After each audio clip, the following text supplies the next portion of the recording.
جس کی وجہ سے میں نے وہی رہائش اختیار کر رکھی تھی تاکہ جوانوں کا حوصلہ بلند رکھے۔ میری فیملی راولپنڈی میں تھی۔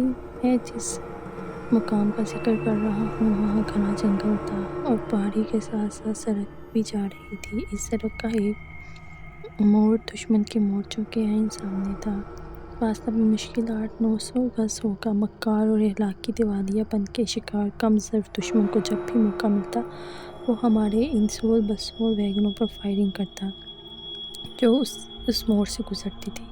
چنانچہ اکثر بسوں ویگنوں کو وہاں سے گزرنے کے لیے اندھیرے کا سہارا لینا پڑتا تھا جس پر بتیاں بجھا کر آہستگی سے سڑک کا وہ چھوٹا سا حصہ پار کر لیتے تھے۔ ان کے آگے آگے ویگن یا بس ٹریکٹر پر سفید کپڑا لٹکا کر چلتا تھا تاکہ ڈرائیور کو اندھیرے میں رہنمائی مل سکے۔ یہ ہمارے کمینے دشمن کی حالت ہے جس سے بعض لوگ دوستی اور ثقافتی تعلقات بحال کرنے کی باتیں کرتے ہیں۔ خیر میں اصل واقعے کی طرف آتا ہوں۔ ہوا یوں کہ میں ایک بار کسی کام کی غرض سے کیل گیا۔ واپسی پر مجھے دیر ہوگی تو میں اپنے ایک دوسرے افسر دوست کے پاس رک گیا۔ اس نے اصرار کیا کہ وہ مجھے رات کا کھانا کھلا کر واپس جانے دے گا۔ میں نے فون پر کمپنی کے صوبے دار سے رپورٹ لی تو اس نے مطلع کیا کہ ویسے تو سب خیریت ہے مگر کچھ دیر پہلے دشمن نے سڑک کے موڑ پر ایک ویگن پر فائرنگ کی ہے، اسی لیے اس نے جیپ پر واپس آتے ہوئے ضروری احتیاطیں برتی ہے اپنے ساتھ۔ کھانے کے بعد میں اپنے ڈرائیور کے ساتھ واپس روانہ ہوا۔ جب ہم موڑ پہ پہنچے تو میں نے ڈرائیور کو گاڑی کی ہیڈ لائٹس آف کرنے کا کہا اور تھوڑی دیر انتظار کرنے کو کہا تاکہ حالات کا جائزہ لے سکے۔ ڈرائیور نے تعمیر کی۔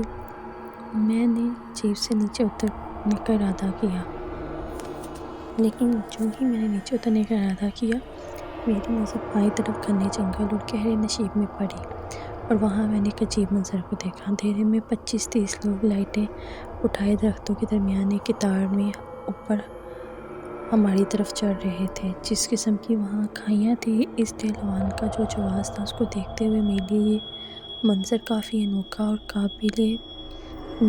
ناقابل یقین قسم کا تھا۔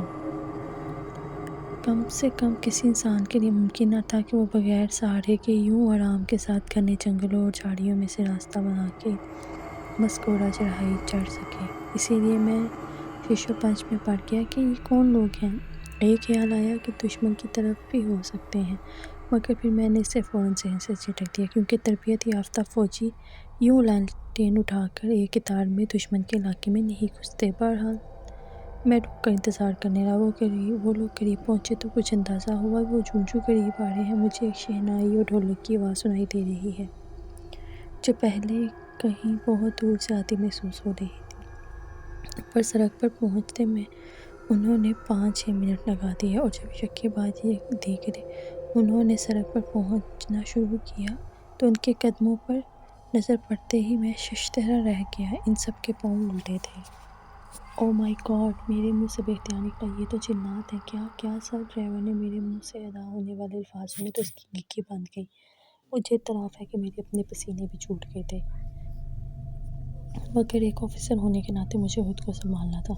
میں نے اپنے ماتحت کے سامنے بہادری کا اظہار کیا اور اس کو کہا حوصلہ کرو، اپنا منہ دھیان جا رہے ہیں، جب یہ سڑک کراس کر لیں گے تو ہم آگے بڑھیں گے۔ وہ 25-30 نفوس تھے جن میں مرد، عورتیں، بوڑھے اور بچے بھی شامل تھے۔ ان کے چہرے اندھیروں کی بدولت واضح نہیں تھے البتہ گھٹنوں سے نیچے لباس اور پاؤں لالٹین کی روشنی کی وجہ سے واضح تھے جس میں سے 2 شہنائی بجا رہے تھے جبکہ ایک ڈھولک۔ میں نے دیکھا جب سب نے سڑک کراس کر لی تو ایک لمبا ترنگا نوجوان ان کے آگے آگے تھا اور ایک اونچی جگہ کھڑا ہو کر قافلے کے سڑک پار کرنے کا جائزہ لے رہا تھا۔ ہماری طرف بڑھا۔ میرے وجود میں خوف کی ایک سرد لہر دوڑ گئی۔ ڈرائیور کی کھڑکی بند گئی۔ وہ نوجوان میری طرف آیا اور کھڑکی کے پاس آیا اور شیشے کو انگلی سے بجایا۔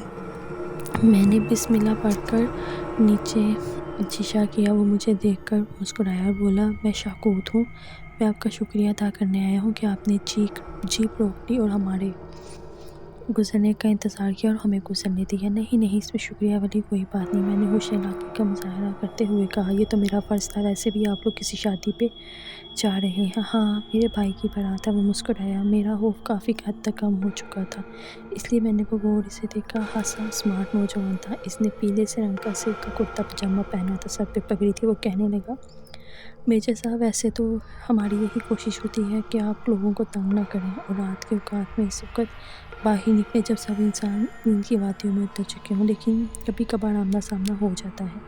میں نے کوئی جواب نہیں دیا۔ پھر ایک لمحے توقف کے بعد کہتا ہے، شاکوت میاں، بھائی کی شادی کی خوشی میں کوئی مٹھائی، یہی میٹھی چیز تمہارے پاس نہیں؟ کوئی مٹھائی وغیرہ کھلا دو۔ تو اس نے اپنا ہاتھ ہوا میں بلند کیا اور اگلے ہی لمحے اس کے ہاتھ میں میٹھے چاولوں کا ایک تھال تھا جس سے بھاپ اڑ رہی تھی۔ میں نے تھال کی طرف ہاتھ بڑھایا تو وہ معذرت لہجے میں بولا، میجر صاحب معاف کرنا، ہم ہندو ہیں، تھال کو چھونے کی اجازت نہیں دے سکتے۔ اگر آپ کے پاس کوئی برتن ہے تو چاول ڈال دیتا ہوں۔ مجھے تھوڑی ہفت ہوئی، لیکن میں نے کہا، چلو رہنے دو، ویسے بھی ہماری دینی کتابوں میں لکھا ہے کہ تم لوگوں کی خوراک کوئلہ، ہڈی اور خشک گوبر وغیرہ پر مشتمل ہے۔ آپ کی دینی کتابوں میں غلط نہیں لکھا۔ وہ مسکرایا۔ اچھا، میں آپ کو آپ کی پسند کی چیز پلاتا ہوں۔ اس نے ایک بار پھر فضا میں ہاتھ بلند کیا اور لمحہ بھر اس کے ہاتھ میں گرما گرم سبز کشمیری چائے تھی۔ مزے کی بات یہ تھی کہ یہ میرا اپنا کپ تھا جس میں میں اکثر چائے پیتا تھا۔ میں نے کپ پکڑ لیا اور اس کا شکریہ ادا کرتے ہوئے ایک گھونٹ لیا۔ اب میں چلتا ہوں۔ ٹھیک ہے۔ میں نے مسافر کے لیے ہاتھ بڑھایا، مگر سرد ہوا کے جھونکے نے میرا استقبال کیا کیونکہ وہ غائب ہو چکا تھا۔ میں نے دائیں طرف دیکھا، مجھے کوئی لالٹین نہ قافلہ، کچھ نہیں آیا۔ میں نے کوئی خواب نہیں دیکھا تھا۔ میرا کپ میرے ہاتھ میں تھا اور اس میں موجود گرم چائے سے بھاپ اٹھ رہی تھی۔ میں نے ماتھے پر آئے ہوئے پسینے کے قطرات کو صاف کیا اور ڈرائیور سے چلنے کو کہا، مگر ڈرائیور خوف کے مارے بے ہوش ہو چکا تھا۔ کرنل صاحب خاموش ہوئے تو سب دم بہت تھے۔ کافی دیر ہم اس سچی کہانی کے سحر سے باہر نہ نکل سکے۔ اور اسی طرح کہانی اختتام کو پہنچتی ہے۔ اگر کہانی آپ کو اچھی لگی ہے تو لائک، شیئر، سبسکرائب ضرور کریے گا، اور ملتے ہیں آپ کے ساتھ نیکسٹ ٹائم کسی نیکسٹ کہانی کے ساتھ۔ تب تک کے لیے بیل آئیکن کو پریس کرنا مت بھولیے گا۔ اوکے، اللہ حافظ۔